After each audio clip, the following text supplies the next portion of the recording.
આજે હું બનાવવાની છું ગોળ ચૂરમાના લાડુ। એના માટે મેં એક બાઉલ ઘઉંનો કરકરો લોટ લઈ લીધો છે। તેલ લઈ લેવાનું, સારી રીતે મોણ દઈ દેવાનું।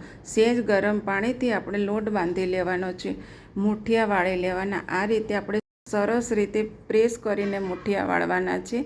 આ રીતે બધા મુઠિયા વાળી લેવાના। મુઠિયા વળાઈ જાય એટલે આપણે તેલ મૂકી દેવાનું।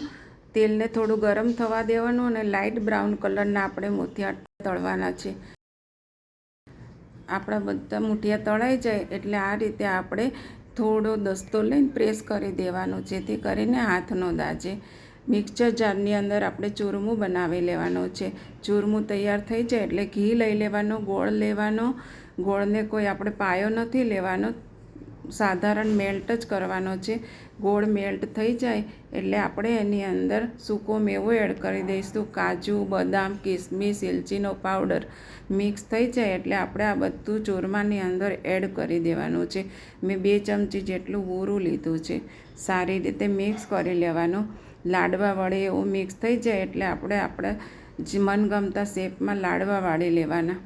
બધા જ લાડવા તૈયાર થઈ જાય એટલે આપણે ઉપરથી ખસખસ લગાવી દઈશું। ગોળ ચૂરમાના લાડુ બનીને તૈયાર છે।